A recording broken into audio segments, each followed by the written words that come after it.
आसान है, प्लीज है।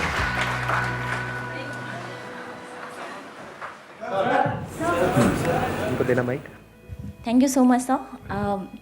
लाइक मेरा जो क्वेश्चन है इसकी लाइक हम मोटिवेट होते, सपोज आपकी वीडियोस देखी या किसी से भी मोटिवेट हुआ इंसान, then like we plan big, but जब एग्जीक्यूट करने की बारी आती है, आई मीन हम ऐसी कौन सी स्ट्रैटेजीज फॉलो करें, basically that I want to know, कि जिससे कि मतलब लाइक हमें कॉन्फिडेंस बिल्डअप होना शुरू हो जाए, लाइक कि हम now our planning is being successful. ये जो आपका क्वेश्चन है ना, इसकी 3 लेयर्स है। एक है बॉडी, एक है इंटेलेक्ट, एक है इमोशंस। तीनों लेवल पे हमको काम करना होगा, तब जाकर के एक्चुअल में एनर्जी बनी रहेगी। इसको आप ऐसे देख सकते हो कि मतलब एक टेबल है, उसके 3 पैर हैं। जैसे यहां पे टेबल है, इसके 3 पैर हैं। नहीं दिख रही, कोई बात नहीं, अब देखना क्या है। सॉरी, टेबल नहीं देखी कभी। 3 पैर वाला आदमी होता तो देखते हैं, मतलब ठीक है। टेबल में क्या देखना है? तो 3 पैर वाली टेबल है, अगर एक पैर को हम हटा दे तो क्या होगा? गिर जाएगी, टेबल गिर जाएगी। सिंपल है ना। ऐसे ही इस क्वेश्चन के 3 एस्पेक्ट्स है, 3 पिलर्स है। 3 में से एक पे भी अगर हमने ढंग से काम नहीं किया तो ये नहीं हो सकता है। पहला, आपकी बॉडी, यानी आपकी बॉडी आपका साथ देनी चाहिए। आपके अंदर इमोशनली आप बहुत ज्यादा चार्ज अप हुए पड़े हो, इंटेलेक्चुअली भी सारे प्लान्स रेडी है, बॉडी की वॉट लगी पड़ी है। क्या करोगे? नहीं कर पाएंगे, इम्पॉसिबल, नहीं कर पाओगे। उस वक्त कुछ भी करने का मन नहीं कर रहा होता है। तो हो सकता है ये जो आपका क्वेश्चन है, इसके 3 कॉजेज हैं। अब कौन सा है वो आपको खुद देखना है अपने लिए। किसी के केस में हो सकता है ये होगा, किसी के केस में वो, किसी के केस में कुछ और। अगर इन तीनों को बारीकी से आपने समझ लिया और तीनों को संभाल लिया तो आपको और कुछ करने की जरूरत नहीं है। अपने आप ही एनर्जी बढ़ती चली जाएगी, टाइम के साथ साथ, एज के साथ साथ। ज्यादातर लोगों की एज के साथ साथ एनर्जी कम होती है, आपकी बढ़ेगी। तो अब ये कैसे होगा? Number 1, body. तो अपनी बॉडी का ध्यान रखना है। As simple as it may sound, body को स्ट्रांग बनाओ। कितने हैं जो एक्चुअल में अपनी बॉडी के ऊपर डेली 1 घंटा काम करते हैं अच्छे तरीके से? मतलब बॉडी चीखने लग जाती है, कहती है कि नहीं बस करो, बहुत हुआ। चाहे वो योगा हो, चाहे जिम हो, चाहे ये हो वो हो। एक्चुअल में स्वेट निकलता है बॉडी में से, बहुत कम। करते भी होंगे तो मुझे पता है क्या करते होंगे, थोड़ा बैल्कनी में वॉक कर ली, तो आज तो बहुत हो गया, बहुत हो गया आज तो, अब जरा खा लेते हैं। इतनी सी बैल्कनी नहीं है, वहां पे वॉक कर रहे हो। देखा है मैंने ऐसे लोगों को। मैं कह रहा हूं बॉडी पे काम करने का मतलब क्या, समझ आ रहा है? डेफिनेशन समझ आ रही है? पसीने आने चाहिए, यू मस्ट स्वेट। इतना एक्सरसाइज करना है डेली, तभी आपकी बॉडी फिट रहेगी। क्योंकि बॉडी इसी के लिए बनी है, पड़े रहने के लिए नहीं बनी है। सिर्फ नाम के लिए एक्सरसाइज नहीं करनी है, नाम के लिए वर्कआउट नहीं करना है, एक्चुअल में करना है। तो अब ये बात थियोरेटिकली तो हमको समझ आती है, प्रैक्टिकली हम क्यों नहीं कर पाते? कभी पूछा है अपने आप से? लोगों के पास टाइम नहीं है सर। अरे क्या बकवास बात है ये, लोगों के पास में टाइम नहीं है, ये एक्सक्यूज है। Never get into this excuse mode. दिन में 24 घंटे होते हैं, मैं क्या कह रहा हूं कि दिन में 24 में से 20 घंटे करो, 24 घंटे में से 1 घंटा। परसेंटेज वाइज कितना हुआ? हार्डली 4%। 1 घंटा तो अपने ऊपर लगाना बनता है ना, अपनी बॉडी के ऊपर। और टाइम नहीं है तो टाइम हमारा जा रहा है तो कहां जा रहा है? अगर बॉडी आपकी फिट नहीं रही, कुछ अचीव कर भी लिया, वो किस काम का है? आप कहते हो टाइम नहीं है, किस में टाइम जा रहा है? पैसा कमाने में जा रहा है। अच्छा ठीक है, पैसा तो आपने कमा लिया, बॉडी की वॉट लगी हुई है, कमा किसके ले रहे हो? ऐसा आदमी ना खुद के लिए काम का है, ना अपनी फैमिली के लिए काम का है, बल्कि एक लायबिलिटी है। कड़वी तो नहीं लग रही मेरी बातें सुनने में? सच है। अगर आप कहते हो कि मैं अपने बच्चों में बिजी हूं, तो वो मां जो खुद का ध्यान नहीं रख सकती, वो बच्चों का क्या रखेगी? पहले आपको खुद का ध्यान रखना है, तब आप बच्चों का रख सकते हो ना। तो इस एक्सक्यूज में कभी मत पड़ो। ये देख लो, ये एक एक्सक्यूज है कि टाइम नहीं है। नेवर से टाइम नहीं है। The moment you say that and your brain accepts it, topic close. अब इस एक्सक्यूज को आप कहीं भी फिट कर सकते हो कि सर मैं करना तो बहुत कुछ चाहता हूं लेकिन टाइम नहीं है। खत्म, दी एंड। अब कोई मोटिवेशन काम नहीं आएगा। अब रुक जाओ आराम से, समझो कि ऐसा क्यों होता है कि हम रुक जाते हैं, क्यों? देखो ध्यान से समझो। बिकॉज पड़े रहने में, कुछ ना करने में, यही कह लो आलसी बने रहने में एक मजा है। आलस में मजा है। सुबह 12 बजे उठने में मजा है या 6 बजे उठने में मजा है? 12 बजे उठने में मजा है। कुछ करना ना पड़े, किसी को वर्कआउट करते देखते रहो, मतलब आराम से बैठे रहो। मतलब मान लो आपकी बैल्कनी से कुछ नजर आता है, पार्क में लोग बैठे हैं, उल्टा सीधा कुछ कर रहे हैं, बैठे बैठे देखते रहो, मजा है। खुद करोगे तो सजा है। तो आपकी ये जो ब्रेन की सेटिंग है ना, इसको चेंज करना पड़ेगा। अभी 3 पिलर्स में से हम पहले वाले पिलर पे हैं। वो क्या है? बॉडी। यानी एक है पड़े रहने का मजा, लेकिन ये क्या करता है? शॉर्ट टर्म में तो इसमें मजा है, no doubt, but long term में ये आपको अंदर ही अंदर खोखला कर देता है। बिल्कुल ऐसा है जैसे कोई गाड़ी चलने के लिए बनी है, उसको आप उठा करके गैराज में रख दो, ऊपर से पानी बारिश है, वो जंग लग जाएगा, सड़ जाएगी पड़े पड़े। तो अब आपको क्या करना होगा? अभी आपको मजा आ रहा है कुछ ना करने में, अगर आपको कुछ करने में मजा आने लग गया, उसमें भी मजा है, ये वो लोग समझ सकते हैं जो एक्चुअल में वर्कआउट करते हैं। बताना मैं सही कह रहा हूं गलत कह रहा हूं? कि जब जैसे कितने हैं जो जिम करते हैं या किसी तरह का कोई वर्कआउट करते हैं, जब हम अपनी लिमिट्स को पुश करते हैं, जैसे मान लो कोई वर्कआउट कर रहे हैं, कोई पर्टिकुलर एक्सरसाइज कर रहे हैं, 10, 11, 12, 20, जो 21वां 22वां करते हैं, दर्द होता है, लेकिन उस दर्द में मजा है या नहीं है? Your brain must crave for that sweet pain. इसको स्वीट पेन बोल सकते हो। और मजे की बात पता है क्या है? ब्रेन को पता नहीं है कि क्या सही है क्या गलत है। आप जैसे ब्रेन को समझाने लग जाओगे, बिल्कुल एक छोटे बच्चे के जैसा है। बच्चे को जिस सांचे में ढाल दिया वैसे ही डलता चला जाएगा। ब्रेन को अगर आपने ये बोलना शुरू कर दिया, और नहीं यार आज तो बहुत, ये क्या है, तो ब्रेन मान लेगी। ब्रेन उसी तरह के केमिकल्स रिलीज करेगी कि अब आप नहीं कर सकते।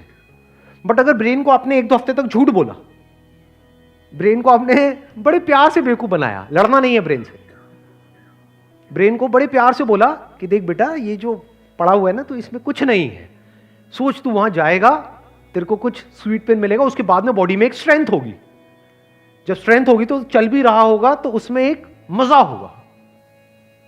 तो if you start calling it sweet pain, जैसे स्वीट्स के लिए हमारी ब्रेन क्रेव करती है, तो धीरे धीरे आप देखोगे इस स्वीट पेन के लिए ब्रेन क्रेव करने लग जाएगी। जिस दिन आपको नहीं मिलेगा, आपको लगेगा कुछ मिसिंग है, आपको लगेगा यार मजा नहीं आया आज, कुछ किया नहीं है, दिन बेकार हो गया आज का। अगर ऐसी आपकी हैबिट बन गई तो क्या होगा? अब आप नहीं भी चाहोगे तो आपको वर्कआउट करना ही पड़ेगा, बाकी सारे एक्सक्यूजेस खत्म हो जाएंगे, टाइम अपने आप निकल जाएगा। आप क्या गड़बड़ करते हो? आप बॉडी और माइंड को अलग अलग समझते हो। ये अलग अलग नहीं है। जब बॉडी फिट होती है तो माइंड अपने आप ही पीसफुल हो जाता है। Number 1 body, number 2 intellect, and number 3 is emotions. पहले इंटेलेक्ट को देखते हैं, इंटेलेक्ट से क्या होता है। Planning is the job of the intellect, execution is the job of your emotions. इसको ब्रेक करके देखना पड़ेगा आराम आराम से। What is planning? क्या इमोशन से प्लानिंग होती है? क्या मोटिवेशन से प्लानिंग होती है? क्या पॉजिटिविटी से प्लानिंग होती है? इनफैक्ट बहुत ज्यादा पॉजिटिविटी के साथ आप कोई प्लान बनाओगे तो बेकार प्लान होगा, क्योंकि आप उसकी एक ही साइड को देखोगे, दूसरी साइड को देखोगे नहीं। यानी आपने कोई बिजनेस प्लान तो बना लिया और उसमें सारी उस बिजनेस की पॉजिटिव साइड्स तो देख ली, रिस्क को देखा ही नहीं, तो क्या वो अच्छा प्लान है? इमोशनल नहीं हुआ जाता है प्लान बनाते वक्त। यानी हम कैसे सोचते हैं, बताना मैं ठीक कह रहा हूं गलत कह रहा हूं। जैसे हम कुछ करने के बारे में सोचते हैं तो वहां पर हम कुछ ऐसी चीजों को उससे कनेक्ट कर देते हैं जिसका दूर दूर तक उस प्लान से कोई कनेक्शन ही नहीं है। फॉर एग्जाम्पल, मैं करना तो चाहता हूं लेकिन मेरे को सब डिमोटिवेट करते रहते हैं। ये कौन सी ब्रेन आपकी एक्टिवेट हुई पड़ी है? इमोशनल ब्रेन या प्रैक्टिकल ब्रेन? Emotional brain. अभी इस स्टेज में ये जो सेकंड स्टेप है, यहां पे आपको इमोशंस को बीच में इंटरफेयर नहीं करने देना है। पूरी तरह से आप क्या कहोगे, बिल्कुल अनबायस्ड होकर के चीजों को देखना है। ऐसे देखना है जैसे आप अपने लिए नहीं, अपने किसी दोस्त के लिए प्लान बना रहे हो। चाहे आपका दोस्त है, उसकी लाइफ में कितनी भी बड़ी प्रॉब्लम हो रही है, क्या एक्चुअल में आपको प्रॉब्लम होती है? बाहर से दिखाते हो, क्योंकि नहीं दिखाओगे तो दोस्ती खत्म हो जाएगी। अंदर से आपको क्या फर्क पड़ता है? ब्रेकअप हो गया, आपको तो अपनी दारू की पड़ी है। ठीक कह रहा हूं गलत कह रहा हूं? तो इसका मतलब क्या हुआ? हमें एक्चुअल में फर्क नहीं पड़ता है कि मेरा ये जो दोस्त है उसके साथ में क्या हो रहा है। ये सब सच है, झूठ है? तो ऐसे बनाओ अपना प्लान, इस सच को देखो और ऐसे बनाओ अपना प्लान। तो पहला स्टेप हेल्थ, दूसरा स्टेप प्लान, तीसरा स्टेप एग्जीक्यूशन। एग्जीक्यूशन के लिए आपको चाहिए एनर्जी। एनर्जी आती है इमोशंस से। इमोशंस को अगर आप ब्रेक करके देखोगे तो इमोशंस मतलब energy in motion, that is an emotion. Without emotions there is no energy. आपकी जो इमोशनल साइड है ना, या जो इमोशनल ब्रेन है, वहां पे लॉजिक काम नहीं करता है। लॉजिकली आपको जितना मर्जी पता हो कि ये करना गलत है, लेकिन जब इमोशंस आपके ऊपर हावी होते हैं तो अपने आप ही हाथ वहां पर चले जाते हैं, या आप वहां पर खींचे चले जाते हो। ऐसा होता है? नहीं होता है। तो आपकी लाइफ को एक्चुअल में इमोशंस कंट्रोल कर रहे हैं।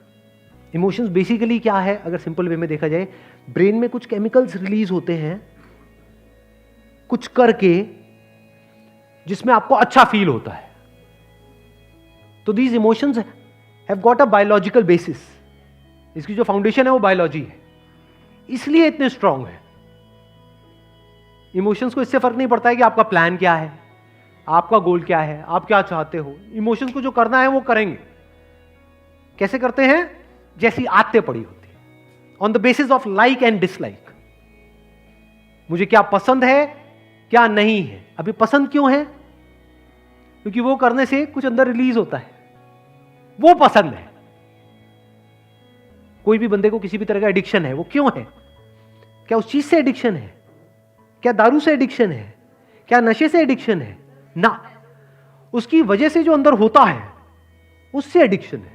And that person wants to repeat it again and again. इसको इमोशंस बोलते हैं। यहीं से एक्चुअल में एनर्जी मिलती है। तो अब ध्यान से समझना, अब इसका क्या सोल्यूशन है। अब ये इसको हम कैसे कंट्रोल करें? इसको बिल्कुल अपनी जो इमोशनल ब्रेन है ना, एक बच्चे की तरह देखो।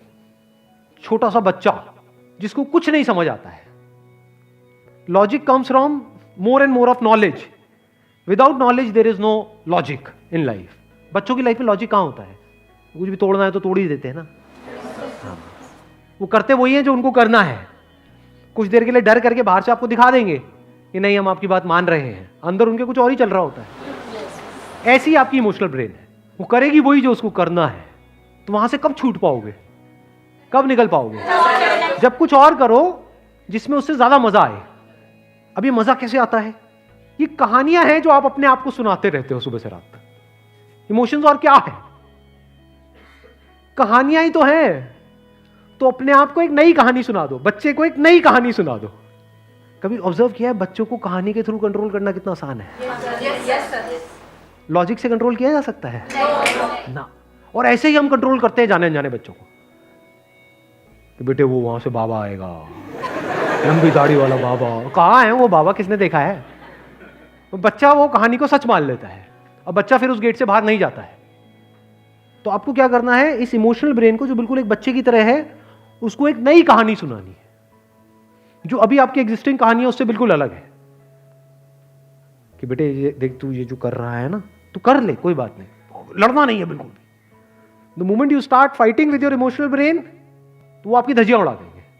मतलब इमोशन से लड़ करके आप ज्यादा टाइम तक आगे नहीं बढ़ पाओगे लाइफ में। बिल्कुल ऐसा है जैसे नदी का बहाव बहुत तेज है इस तरफ और आप चौड़े में कह रहे हो कि मैं तो इधर जाऊंगा। चले जाओगे थोड़ी देर तक, उसके बाद में हाथ पैर सब जवाब दे देंगे, आप कहेंगे बाढ़ में गया, सब जा रहे जाने दे। ऐसा होता है? नहीं होता है। बहाव बहुत तेज है, तो इस बहाव को समझना होगा।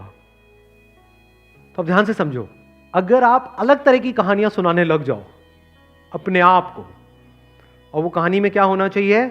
इमोशंस होने चाहिए। कहानियों में होते हैं डर होना चाहिए। Fear is an emotion, very powerful emotion. मतलब अभी जहां पर आपको मजा आ रहा है वहां पर डर लगना चाहिए, और जहां पर डर लग रहा है वहां पे मजा आना चाहिए। कहानी ऐसी होनी चाहिए। तो वो कहानी अगर बकवास भी होगी या झूठी भी होगी या मनगढ़ंत भी होगी, क्योंकि अभी भी जैसे आपकी लाइफ चल रही है वो कोई सच नहीं है, कहानी मनगढ़ंत ही है। ऐसी अपनी कोई कहानियां बनाई हुई है कि मैं ये कर नहीं सकता, क्यों? क्योंकि बकवास है वो कहानी। क्योंकि बहुत सारे लोग हैं जो आपसे भी गई गुजरी सिचुएशन में है और पता नहीं क्या क्या कर रहे हैं। देख पा रहे हो ना इस सच को? अभी भी आपकी कहानियां हैं तो मनगढ़ंत थी। तो एक नई कहानी बनाओ और अपने इस इमोशनल ब्रेन को बार बार वो कहानी सुनाओ कि देख बेटा, अगर इन्हीं ऐसे ही पड़ा रहा तो आने वाले टाइम में ये होगा, फिर ये होगा। जा बेटा एक बार हॉस्पिटल में देख करके क्या क्या हो रहा है लोगों के साथ, चले जाओ हॉस्पिटल में, दिखाओ अपनी इमोशनल ब्रेन को, देख बेटा ऐसे होता है, ऐसे होता है। और ज्यादा पुश करना है अपनी लिमिट्स को तो शमशान घाट में चले जाओ। तो इमोशनल ब्रेन क्या करेगी, धीरे धीरे आप देखोगे जैसी कहानी बदलेगी, जैसी आपकी इमोशनल ब्रेन उस कहानी को सच मान लेगी, तो केमिकल्स रिलीज होने बंद हो जाएंगे, वहां कुछ और रिलीज होगा, एकदम से डर लगने लग जाएगा, यार ये मैं क्या कर रहा हूं। अगर ऐसी कहानी बना पाओ then you are super intelligent. देखो मैं तीनों को डिफाइन कर देता हूं, बेवकूफी क्या है, इंटेलिजेंस क्या है और सुपर इंटेलिजेंस क्या है। बेवकूफी क्या है कि जो कहानी जैसी बनी हुई है हमारी लाइफ की, उसके हिसाब से लाइफ चलती चली जाए। और वो कहानी बनी कैसे है, वो एडवर्टाइजिंग और मार्केटिंग की पूरी दुनिया है, उन्होंने आपके माइंड में कुछ कहानियां बना दी है जो उनके लिए फायदेमंद है। तो वो कहानी किसकी, दुनिया की। वो दुनिया की कहानी आपकी लाइफ को चला रही है। ये सफोकेटिंग होता है because you are not in control. बिल्कुल ऐसा है जैसे आपकी लाइफ की बोट को कोई और चला रहा है और आप जाना नहीं चाहते वहां पे, लेकिन वो जा रही है। ये हो गया सबसे बेवकूफों वाला तरीका लाइफ को जीने का। दूसरा तरीका जो इससे बेटर है वो क्या है कि आप एक नई कहानी बनाओ बेस्ड अपॉन कि क्या होने वाला है, जिसको ड्रीम्स बोलते हैं कि अगर मैं ये नहीं करके ये करता हूं तो आने वाले 2 साल बाद 5 साल बाद ये हो जाएगा। ये उससे बेटर है, लेकिन स्टिल इतनी बढ़िया कहानी नहीं है, क्योंकि ये जरूरी नहीं है कि प्रैक्टिकल हो। एक तीसरी कहानी है जो बड़ी कमाल की है, which is the highest level of intelligence. वो क्या है कि आप एक ऐसी कहानी बना दो जिसमें कि जो काम आप करना चाहते हो, जो आपको अंदर से पता है कि आपके लिए करना चाहिए, फॉर एग्जांपल हेल्थ जिसकी हमने बात करी, तो एक ऐसी कहानी हो कि उस हेल्थ को मेंटेन करने के लिए जो करना पड़ेगा उसमें आपको मजा आने लग जाए। दोनों में फर्क समझ आया? एक कहानी है कि आप कुछ भी ना करो हेल्थ के लिए, the lowest level of intelligence, तो अपने आप ही हेल्थ खराब होती चली जाएगी। फॉर एग्जांपल जंक फूड की आदत पड़ी है तो जंक फूड खाए चले जा रहे हो, कुछ नहीं करने की आदत पड़ी है तो कुछ नहीं कर रहे हो। ये तो सबसे बेवकूफों वाला तरीका हो गया लाइफ को जीने का। दूसरा तरीका क्या है, जैसे ज्यादातर लोग करते हैं कि शीशे में देखते हो अच्छा नहीं लगता है, बुरा फील होता है, तो अब आपने एक पोस्टर लगा दिया उस शीशे के सामने किसी और का, क्या मुझे ऐसी बॉडी चाहिए अगले 1 साल के अंदर अंदर। समझ गए? कि उससे बेटर है, क्योंकि थोड़ी बहुत मोटिवेशन मिलेगी, लेकिन इतना समझदारों वाली कहानी नहीं है, क्योंकि वो प्रैक्टिकल नहीं है। क्योंकि जैसे ही आप 2-3 महीने कुछ करोगे और रिजल्ट नहीं आएगा तो छोड़ दोगे, डीमोटिवेट हो जाओगे। या ये कह लो जबरदस्ती अपने आप को पुश करना, बल्कि देखना कुछ इंटरेस्टिंग है, बल्कि जबरदस्ती अपने आप को पुश करना पड़ेगा, यानी कि लड़ना पड़ेगा अपनी इमोशनल ब्रेन से। इस केस में लड़ना पड़ेगा, नहीं लड़ना पड़ेगा, क्योंकि इमोशनल ब्रेन को ये तो चाहिए जो 2 साल बाद होने वाला है, लेकिन 2 साल तक जो करना पड़ेगा डेली 1 घंटा, वो नहीं चाहिए। तो इमोशनल ब्रेन से आप लड़ ही नहीं सकते। इमोशनल ब्रेन बार बार उसको छोड़ करके 1 हफ्ता, 10 दिन, 15 दिन, महीना मैक्सिमम, आप जिम गए भी फिर छोड़ करके वापस वहीं आ जाओगे काउच के ऊपर। क्यों? क्योंकि वहां पे मजा ज्यादा आ रहा है। समझ गए ना? बच्चा वहीं आ जाएगा जो बच्चा चाहता है, क्योंकि बच्चा क्या कहेगा 2 साल बाद क्या होने वाला है, वो समझता ही नहीं है बच्चा। तो बच्चे को इसकी थोड़ी पड़ी है 2 साल बाद क्या होने वाला है। बच्चे को तो अभी मेरे को दर्द हो रहा है, मेरे को नहीं चाहिए, मेरे को नहीं करना। मतलब ये लड़ाई हो गई, भयानक लड़ाई। अब सबसे समझदार वाला तरीका कौन सा है? The most practical way of achieving it, जिसमें अपने आप ही गोल अचीव हो जाएंगे सारे, पता भी नहीं लगेगा कि वो बॉडी को बनाने के लिए जो करना पड़ेगा, आपने प्लान ऐसा बना दिया कि डेली आपको 1 घंटे में इतना मजा आना चाहिए वो करने में जितना बाकी 23 घंटे में नहीं आ रहा है। एक्चुअल में आना चाहिए आपकी इमोशनल ब्रेन को। मतलब करते करते ऐसा होना चाहिए कि दिस इज लाइफ, मजा आ रहा है, मजा आ रहा है, मजा आ रहा है, मजा आ रहा है। नहीं भी आ रहा तो शुरू में बोलना शुरू कर दो, कैसा लगा करने के बाद मजा आया, करते वक्त मजा आया। समझे? तो अगर ये झूठ आप बोलते रहे कुछ दिन तक तो क्या होगा? आपको करने में मजा आने लग गया। अब वो करते रहोगे, मान लो 6 महीने, साल, 2 साल, 3 साल, 5 साल, क्या होगा? रिजल्ट तो आना ही आना है। तो रिजल्ट में भी मजा आएगा, करने में भी मजा आएगा, आदत भी बन गई है, और प्लस इमोशनल ब्रेन भी आपके साथ चल रही है। आपको अगेंस्ट जाने की जरूरत ही नहीं है। अब ये इमोशनल ब्रेन ये आप पे हावी हो जाएगी, वो आपको पुश करेगी बार बार करने के लिए। This is the most intelligent way of living life. Wish you all the very best, thank you so much for coming.